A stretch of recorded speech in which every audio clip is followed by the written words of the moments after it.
গাছগুলো সব indoor plant, খুব সুন্দর হয়েছে। এই গাছটা অনেক লম্বা হয়, কিন্তু আমি ছোট করে কেটে রেখেছি বলে এরকমই হয়েছে।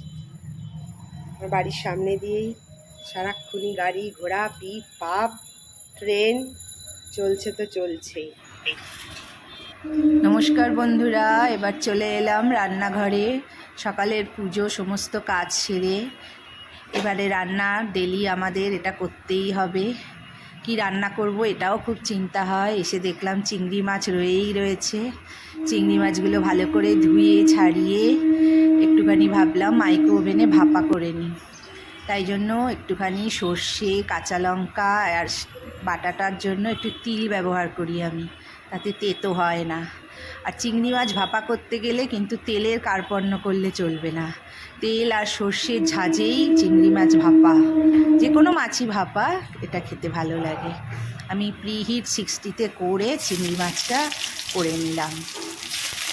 এবারে একটুখানি মুসুর ডাল করব। মুসুর ডালটা আমি পেঁয়াজ ফোড়ন দিয়ে সাতলাচ্ছি। পেঁয়াজ ফোড়নটা ভালো করে, পেঁয়াজটা না ভাজলে কেমন বোটকা বোটকা গন্ধ লাগে, তাই জন্য ভালো করে পেঁয়াজটা ভেজে ডাল সেদ্ধটা আমি এর মধ্যে দিয়ে দিলাম। মুসুর ডালটা নামিয়ে নিলাম।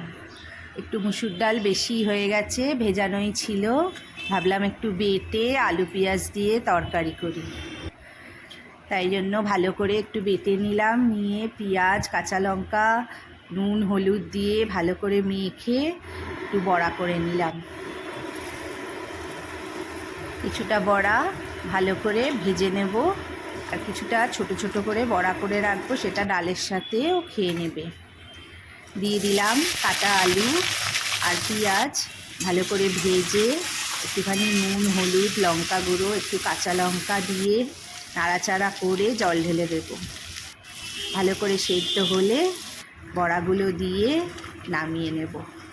এটা খেতেও বেশ সুস্বাদু লাগে, একটু নতুনত্ব খাওয়া হয়, সবসময় আনাজও ভাল লাগে না। এবার একদম প্রথমে কি দিয়ে খাবে, তাই ভাবলাম একটু উচ্ছে আলুরও তরকারি করে ফেলি।